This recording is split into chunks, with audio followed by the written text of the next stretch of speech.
International Criminal Court is now in session. Silence has never protected victims. Silence, it only helps the criminals. Cinema for Peace tries to deal with cinema that makes a difference. I was called a traitor to my country, mostly because I happened to have been showing up at the Cinema for Peace, which is sort of striking. It made me a little angry, and I wrote this film because of that. Of course, it's only fitting that we stand here today on the 20th anniversary of the fall of the Berlin Wall, which, as many of us know, is one of the greatest triumphs of peace in the last century. Я считаю, что эту инициативу всячески надо поддержать. I am here because I believe that this initiative deserves great support. The Vietnam War was started on a lie. If there is no immediate threat, why are we invading? If we go in and use what I have read to be 30,000 pounds of bombs in 43 minutes, and that's who gets it, and their mothers, and their fathers. We're going to be proud publicly or ashamed publicly and die with either choice. Let me also applaud Cinema for Peace. Every time you and our friends from the creative community reach out to help people to learn about human rights and justice, you help the UN to keep the peace.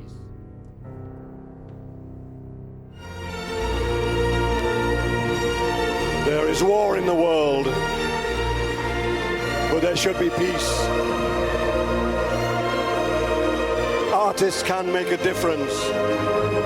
10 years of Cinema for Peace, Berlin 2012. Please welcome the creator of the biggest civil movement in modern history, Sir Bob Geldof. It's an extraordinary little thing, this Cinema for Peace. There are hundreds of film festivals throughout the world, and there are more every year. But the Berlinale is special for reasons other than culture. Uniquely in this country, in this city, a person decided that art could be used just for a moment to make you think, to perhaps frame the incomprehensible into a narrative that makes us try and understand. I'm not sure that art changes the world, but by helping you to understand, you then can begin to join together and try and do just that. It started here 10 years ago. It started because Catherine Deneuve, who's sitting here, gave it a credibility in the film world.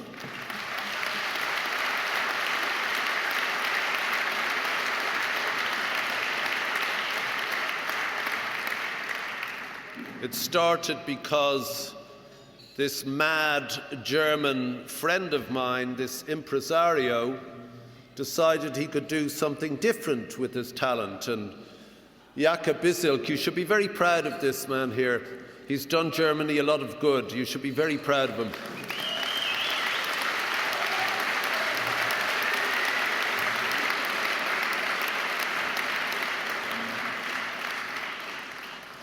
And when he calls me and says, I'm going to do it at the UN, I think, please, Jaka, don't do it at the UN. And I go to the UN, and there's presidents and film stars and politicians and leaders from the arts and culture, and he's made it work again. And in Los Angeles and Africa, it's a strange phenomenon, and it's very effective. It's not just an evening of beauty and glamour, and that's me, obviously, or of good food and excellent music from Cameron Carpenter on the organ.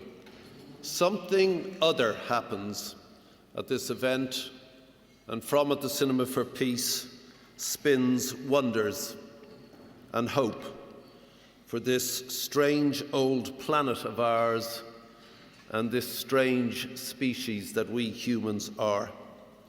So tonight, like every night for the last 10 years, I'd like to call the 1% to order. And we're here tonight to redistribute some of our lucky wealth and through some of our talent. As usual, there's the boring details, the housekeeping that I have to tell you. There's the remote controls on your tables with which you can bid on the equally boring silent auction. And if you don't spend a lot of money, then I'm Irish, and I will come along and I will beat you up.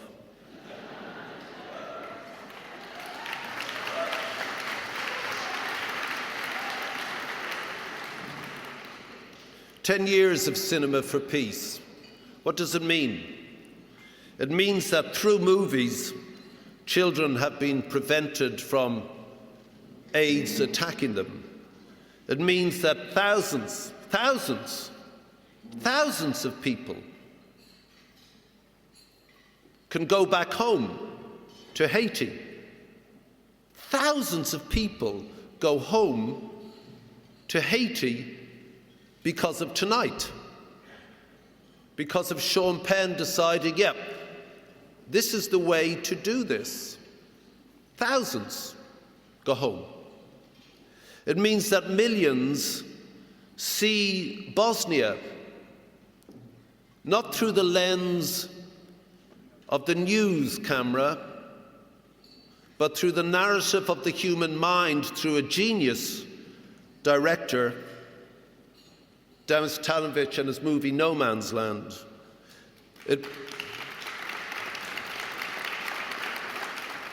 It means that world leaders at the G8 summits change what they're about to do because of movies that were seen at this event. It means that Dustin Hoffman can talk openly about the war in Iraq and get a response from his community and the larger one. It means that Clooney was inspired to make Good Night and Good Luck here. And it means that tonight we highlight another person who has allowed her enormous talent and celebrity to be used for the benefit of others. You see, celebrity, like money, is a currency. Money is an amoral agent. Money isn't to blame for anything. Celebrity can be very stupid, but it can also be used. Like any currency, it depends on how you spend it. Angelina Jolie has decided to spend her talent and her celebrity very wisely indeed. Ladies and gentlemen, our special guest tonight, Angelina Jolie.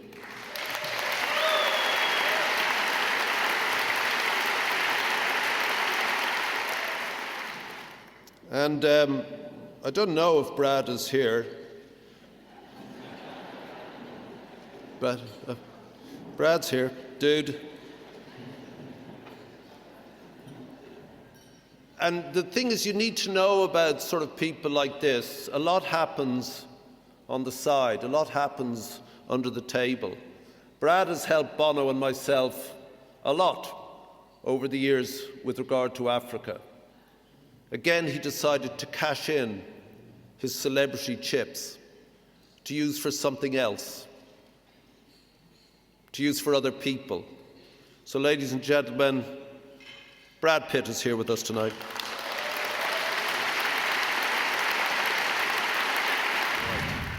I started this evening by saying that I don't believe that Jaka could have got this going without question one of the greatest film stars of all time, who throughout her life has been an activist, has spoken out.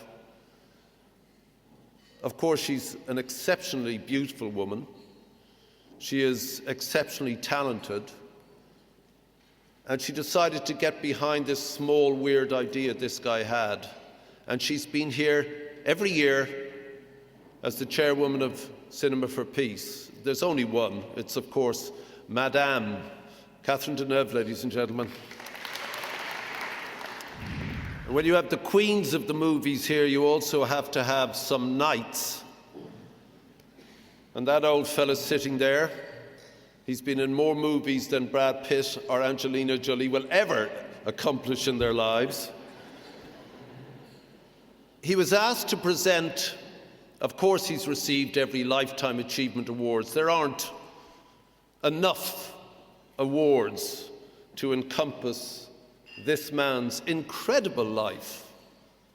I'm lucky to be in a club with him. We share 16 friends together. It is the most ridiculous club in the world. It does nothing. But we share it, so we're friends. But if you knew beyond movies this man's life, it would take longer than the Lord of the Rings cycle or the Star Wars cycle, of course, which he's been starring for all of them. But you just have to hear that voice to know this is a man of depth. This is a serious human being. And while he was awarded the BAFTA Lifetime Achievement Award by Martin Scorsese, this year he was asked to present Martin with Martin's Lifetime Achievement Award. Sir Christopher Lee declined that honour because, once again, he thought it was more important to be at an event that was not only more important to him, but possibly more important to the film world, and certainly more important to the world itself. Ladies and gentlemen, truly a serious human being. Sir Christopher Lee is here with us tonight.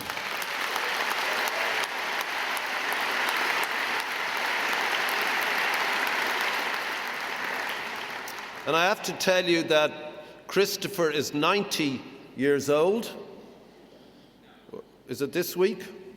Something like that. And he comes here tonight with 11 Oscar nominations for his latest movie. And why this event works, why it's different to the rest of the Berlinale and every other film festival, why it has more impact ultimately than the Oscars or the BAFTAs or the Césars, is because we have with us some of the political leaders of this country. We have parliamentarians, we have the State Secretary for Development, we have the Justice Minister from the German government, and as I've already told you, of course, the man around which all of this circles, Jaka, who does it in New York, Africa, Berlin, LA, where he just raised with Sean Penn and DiCaprio and Clooney and Julia Roberts $5 million for Haiti. Ladies and gentlemen, after 10 years, I think we can stand up for Jaka Bizilj. Jaka.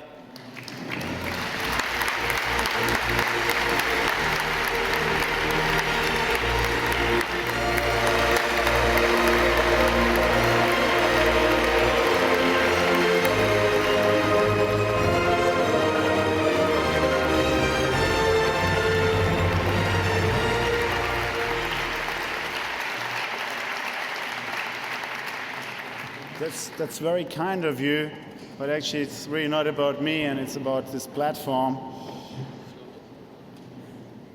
And so, thank you for your kind words, Bob. I'm very surprised. I'm happy you haven't used the F word. You haven't insulted anybody. Thank you for being so nice to me. I want to thank Bob for his dedication, Sir Christopher, Madame Deneuve. Without you and others, this would have not been possible in the last 10 years. And I also want to thank the people that made it possible tonight, our sponsors who paid for the dinner. Let's thank our presenting sponsor, Opel with Alan Visser, Willi with Tirol Nussöl, United Internet with Matthias Ehrlich, Tom Schröder with Solar Hybrid, and Oliver Prock with Salus Alpha. Thank you for making this evening possible as a sponsor.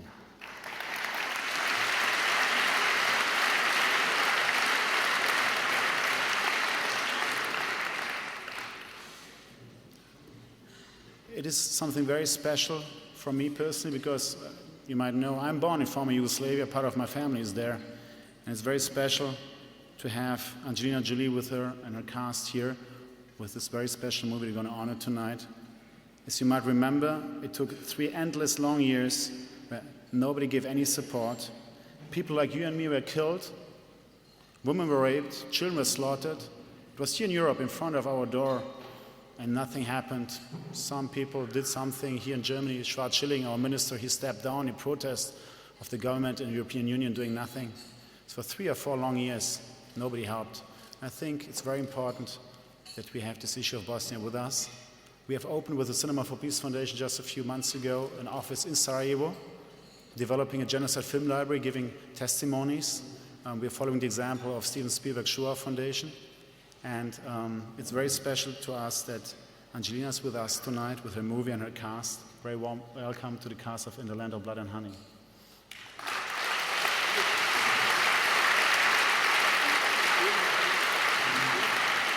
And speaking of such injustice, this is maybe the reason why we are so motivated and honored to work with the International Criminal Court. We've been allowed to be involved with Cinema for Peace at the closing trials of the first ICC case in The Hague, the Lubanga case. We were allowed to inaugurate a justice gala with the Office of the Prosecutor in New York 3 months ago. It was a very special occasion.